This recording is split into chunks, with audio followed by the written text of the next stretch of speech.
સુરત શહેરમાં પાણીજન્ય રોગચાળાનો રાફડો ફાટી નીકળ્યો છે। સુરતની સરકારી હોસ્પિટલમાં ઝાડા, ઉલટી અને તાવ સહિતના કેસોનો વધારો જોવા મળ્યો।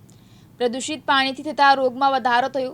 ઝાડા, ઉલટી સહિતના રોગચાળામાં વધારો થયો છે। તો બીજી તરફ સુરતની નવી સિવિલ હોસ્પિટલમાં સ્વાઇન ફ્લૂ પોઝિટિવ કેસ જોવા મળ્યો। લિંબાયત વિસ્તારના મહાપ્રભુ નગરમાં રહેતા 45 વર્ષીય હસીના બેગમને સ્વાઇન ફ્લૂ પોઝિટિવ આવ્યો છે। હું નવી સિવિલ હોસ્પિટલ સુરત ખાતેથી તબીબ તરીકે આપ સૌને જણાવી દઉં કે અમારી પાસે એક મહિલા જે પ્રેગ્નન્ટ હતી, એ 24 વર્ષીય એક મહિલા અમારી પાસે આવી હતી, જેને 3-4 દિવસથી ખાંસી શરદીની તકલીફ હતી, જે લિંબાયતમાં રહેતી હતી। અને એ મહિલા અહીંયા આવી ત્યારે એને ડિલિવરી થવાની તૈયારી જ હતી।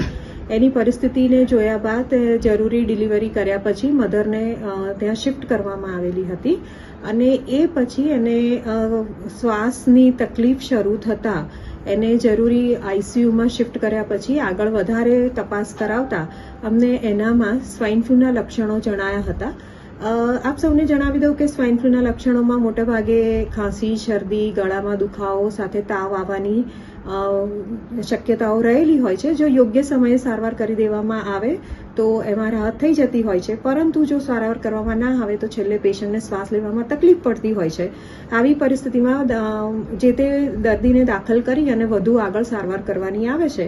અમારે ત્યાં દાખલ થયેલ પેશન્ટમાં ખાંસી શરદીની તકલીફ હતી અને પછી એને શ્વાસ લેવામાં થોડી તકલીફ જણાતા આઈસીયુમાં દાખલ કરી જરૂરી સારવાર કરી અને એને જે દવાઓ છે, જે સ્પેસિફિક સ્વાઇન ફ્લૂ માટે આપણે દવાઓ છે એ ચાલુ કરવામાં આવી છે અને એ દર્દીની હાલત અત્યારે સ્થિર છે। પહેલાં કરતાં એમની હાલતમાં સુધારો જોવા મળી રહ્યો છે અને દર્દીને સારું થતાં એને વોર્ડ તરફ શિફ્ટ કરવામાં આવશે। અત્યારે હાલ કેટલા દર્દીઓ દાખલ છે? અત્યારે અમારે ત્યાં જે ગર્ભવતી મહિલા ત્યાં એક જ હતી અને ઓપીડીના બેઝ ઉપર આવા લક્ષણોવાળા ઘણા બધા પેશન્ટો આવે છે। સરકારશ્રીની ગાઈડલાઈન પ્રમાણે આમાં જરૂરી દવાઓ આપવામાં આવે છે।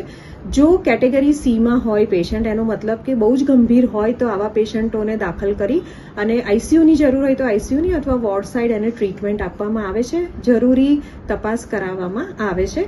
એ માટેની તપાસની અને જે પણ જરૂરી દવાઓ છે એ બધી સિવિલ હોસ્પિટલ સુરત ખાતે ઉપલબ્ધ છે।